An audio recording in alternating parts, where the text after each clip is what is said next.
so right now we're gonna make the stuffing. I've got about 2 pounds of browned pork sausage in this bowl, and then about equal parts dried breadcrumbs. To that I'm gonna just add some celery and onion that I chopped up real fine earlier. And then the seasoning mixture I've got some barbecue rub, salt, pepper, garlic, poultry seasoning. Just put that in there. And then just measure off some chicken stock. So start putting it in here and then mix. I don't really measure it, so it's just gonna be kind of by feel after we get in there. And start getting it into the stuffing form.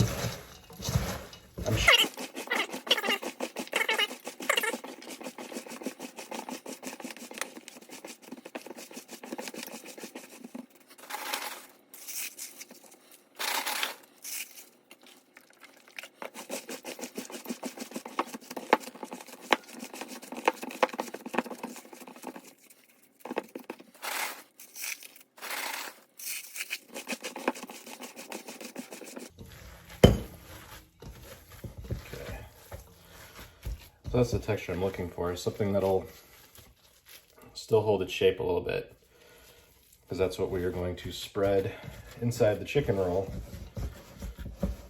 in a little bit.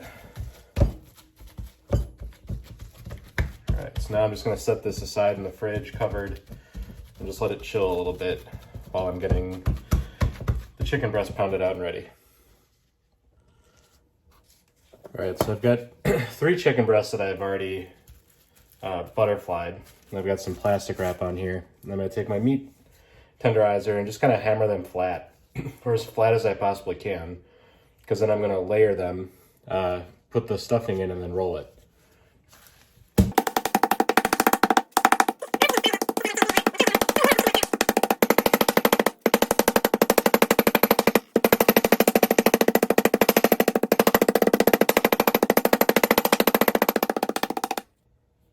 Alright, so we've got our chicken breasts all hammered out, and I've got them just laying against each other with a slight overlap.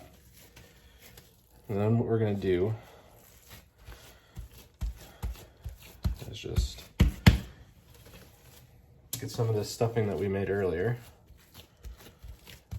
and just sort of get a nice even flat layer across the chicken.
All right, you can use any type of bacon for this.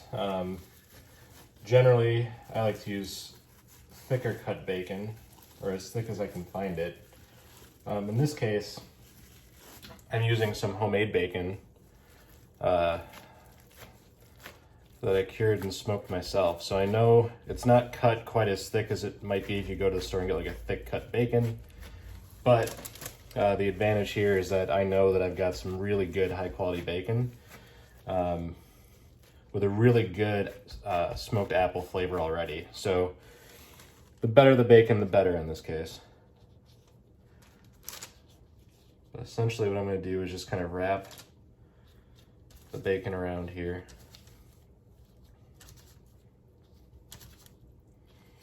Like so.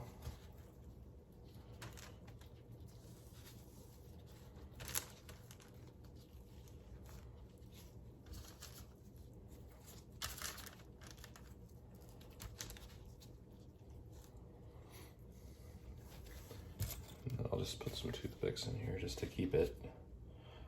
Once the bacon starts cooking a little bit, it's going to hold its shape into the log really well.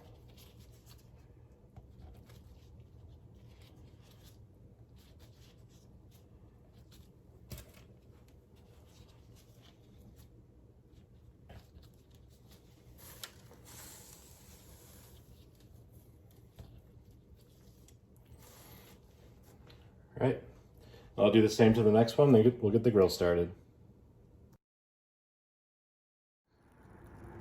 All right, for this cook, we're gonna go with an offset cook. So got all my charcoal over to one side.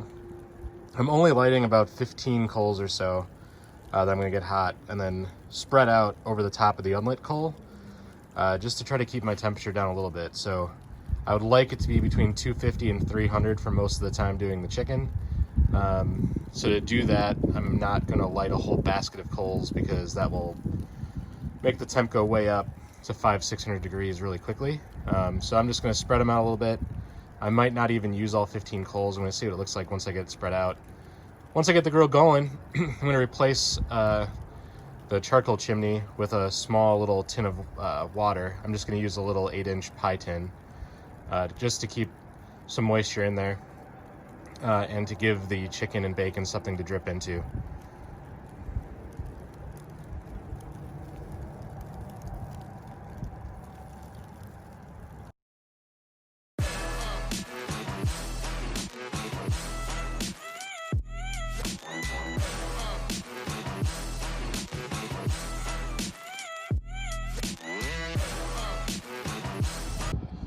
All right, I've got about 15 lit coals on the left side. I would normally do about 10 if I was doing Kingsford.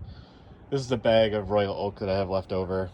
So it doesn't seem to burn quite as hot for me, so I started with a few more than I might normally start with. My goal is to stay around 250 for a couple hours, and then I'll raise it up to 275, 300, maybe 325 towards the end, just to get a crisp on the bacon and finish it off a little bit hotter. Now, before I close the lid, I have the bottom vents open quarter way. I will keep the top vent open a quarter. That'll usually get me about 250 with this setup. If I want to go a little bit hotter, I'll just open the top vent up and go from there. I usually leave the bottom vents open quarter way throughout the entire cook. I'm just going to quick sprinkle on. I've got a little bit of a brown sugar rub from Weber that I usually use on pulled pork. That I'm just going to sprinkle on top of the bacon. And then I'll close the lid and let this go for a couple hours.